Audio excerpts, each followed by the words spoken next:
ಹಳೆ ಟಿ ಶರ್ಟಿಂದ ಹೊಲಿಗೆ ಯಂತ್ರದ ಅಗತ್ಯ ಇಲ್ಲದೇ ಸೂಪರ್ ಆಗಿರುವಂಥ ಒಂದು ಬ್ಯಾಗ್ ರೆಡಿ ಆಗುತ್ತೆ ನೋಡಿ. ನಾನಿಲ್ಲಿ ನೋಡಿ ಟಿ ಶರ್ಟನ್ನು ಈ ರೀತಿ ಅಂದಾಜಿನ ಮೇಲೆ 4 ಪದರ ಅಂದರೆ ಫೋಲ್ಡ್ ಮಾಡಿ ಹಾಕ್ಕೊಂಡು ಮಧ್ಯಕ್ಕೆ ಅಂದಾಜಿನ ಮೇಲೆ ಈ ಥರ ಕಟ್ ಮಾಡ್ಕೊಳ್ತಾ ಇದ್ದೀನಿ ನೋಡಿ. ಈ ಒಂದು ಶೇಪ್ನಲ್ಲಿ ಕಟ್ ಮಾಡ್ಕೋಬೇಕಾಗತ್ತೆ.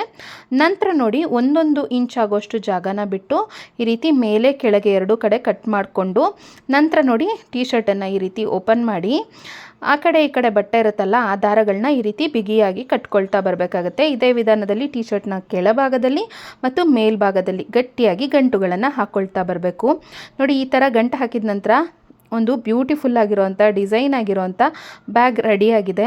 ಇದರಿಂದ ನಾವು ಸಾಕಷ್ಟು ಮನೆಗೆ ಗ್ರೋಸರೀಸ್ನ ತರೋದಕ್ಕೆ ಅಂದರೆ ತರಕಾರಿ ತರಕ್ಕೆ ಹೋದಾಗ ಹಣ್ಣುಗಳನ್ನು ತರಕ್ಕೆ ಹೋದಾಗ ನಾವು ಇದನ್ನು ಬಳಸ್ಕೊಳ್ಬಹುದು. ನೋಡೋದಕ್ಕೂ ಕೂಡ ಅಷ್ಟೇ ಚೆನ್ನಾಗಿ ಇರುತ್ತೆ.